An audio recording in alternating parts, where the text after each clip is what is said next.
What's going on, everyone? It's Andrew here.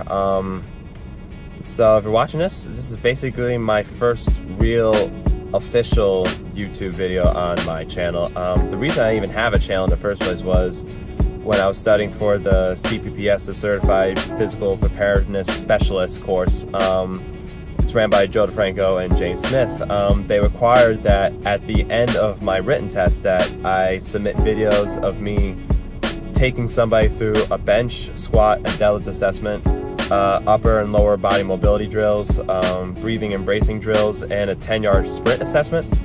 And based off how well I was able to instruct those, I would get accredited to becoming a level 1 CPPS coach. So once I become certified in that, then I can start to make those videos. Then I started to make those videos public, and basically that's what got me more to, I guess you can say, taking the plunge into creating a YouTube, fitness strength channel, I guess you can call it.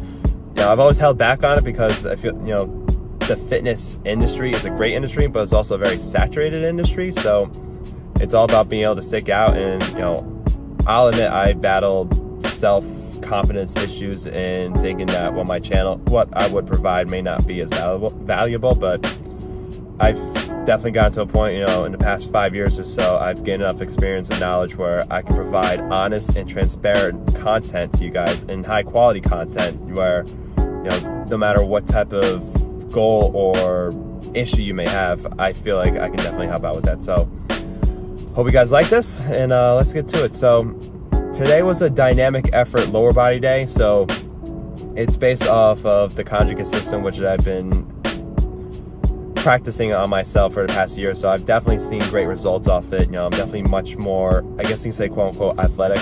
I can jump higher, I can jump farther. I definitely feel more overall fit and more stronger, not just in, the bench, squat, and deadlift, but all these different variations of it. And that's what the conjugate system emphasizes, the constant rotation of exercises. But that'll be another video for another day. The premise, though, with the dynamic effort, whether you're doing upper or lower body, is the premise is to move as fast and explosively as possible. So you're trying to improve your rate of force development when you're doing a dynamic day, and it's just that, how fast can you produce force?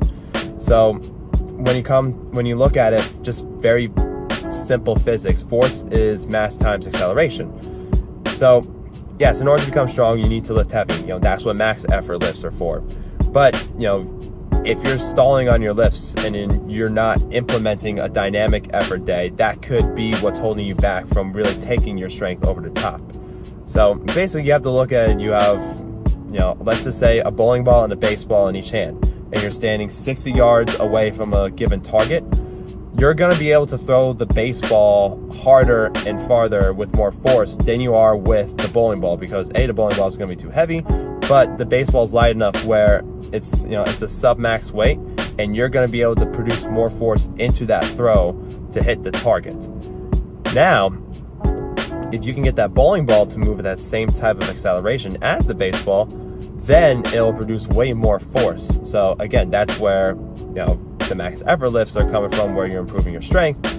But again, you also want to include a dynamic effort day or few lifts of emphasizing explosive lifts more frequently than what you probably would have been putting into your current training regimen. So to start off on today, I've been going through the past month or so what's called a Wenning warm-up, and it's by Matt Wenning. He's an elite powerlifter, and he came up with the idea of doing 300 reps of 3 given exercises before you even start your main lift. So the premise is to help potentiate the muscles that you're training.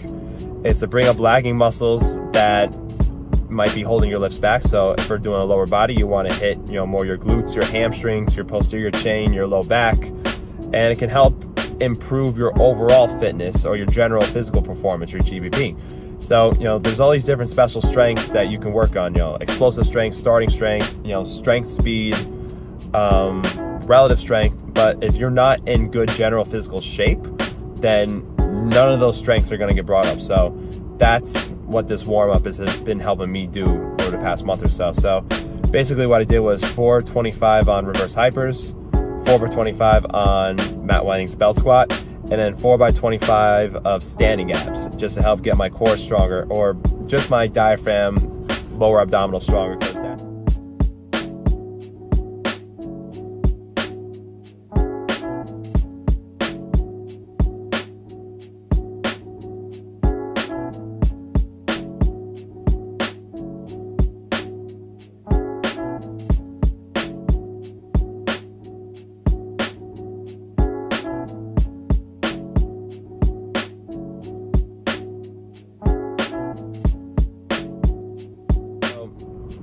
Today was the start of a new pendulum wave on my dynamic squats. So it was an 8x3 on a high bar box squat.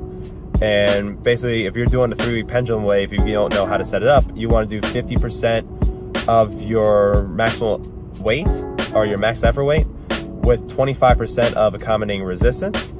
So basically you want to try to total about 24, 25 lifts. So you can do 8x3, 12x2, 5x5. I mean, whichever way that you can produce high quality reps. And also too, like, you don't have to stay within those, 50%, you don't have to get too deep into percentages, because if you're doing a certain percentage that it's telling you to do and you're not moving it as fast as possible, or it's just not looking with good form, then you're just not going to get the benefit of what a dynamic effort is supposed to do for you. So, adjust the weights if you need to, but that's a good guideline to start. 50% bar weight and 25% accommodating resistance. The next week would be 55% weight and 25% accommodating resistance, and then 60% of your max effort weight on the third week with 25% accommodating resistance, but the volume would be a little bit lower that day. So it's 8x3. The rest times were short. You want to keep it to about 45 seconds to a minute. I mean, the first time I started to do a dynamic effort lift, like, I think for the first month or so, like, I would get dizzy. I would have to stop. Like, I would definitely, be dripping, and I couldn't even get through a whole full set of squats. So if you're not used to doing a dynamic effort lift, keep in mind that your conditioning will come into play, and it's just something that you'll just have to get adapted to over time the more that you do it.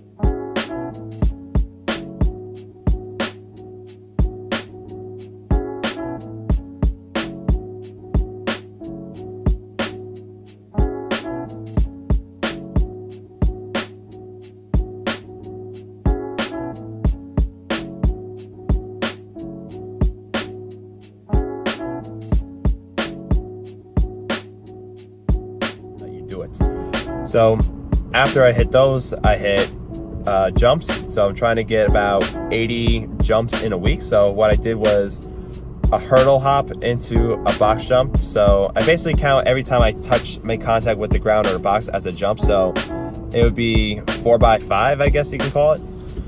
On my fourth set though, and you'll see this in the video, I guess I was just straight off the tee because I wasn't able to spring off the ground after my hurdle into the jump, or I couldn't even land on the box. So I got to a point where I auto-regulated it. I got rid of the hurdle and I just focused in on box jumps, just that, without the hurdle. So again, it's just one of those things where, like, again, you don't want to turn it into a cardio workout. You want to work on producing more force. So if your reps are starting to suck, then you need to change something up so that way you can get the benefit of what you're trying to do for that day.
Afterwards, you know, hit a lot more posterior chain work. I hit glute hamstring raises. I think it was about 3 sets, 15, 12 reps. You know, I was pretty gassed by then.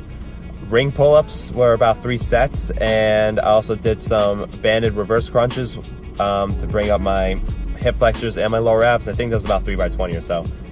And then afterwards, I actually hit reverse hypers again to give my spine some traction from all the stuff that I was doing with the jumps and the squats and whatnot. So it was only about 2 sets of 30 though, just to kind of get blood flow back there, and just so that way I'm not stiff as a board tomorrow and the following day. So hopefully this workout will set me up for me to be able to hit a big max effort lift on Saturday. And it'll definitely have me feeling fresh enough where I can hit a dynamic upper body day later on this week too. So hope you guys liked it. If you liked it, you know, subscribe or just keep, you know, typing on my channel. You know, I don't know what these fitness inspiration people say or whatever. So if you like it, subscribe it. You know, hopefully I can keep putting out more content. Hopefully you guys can keep learning a thing or two from me. All right, have a good one.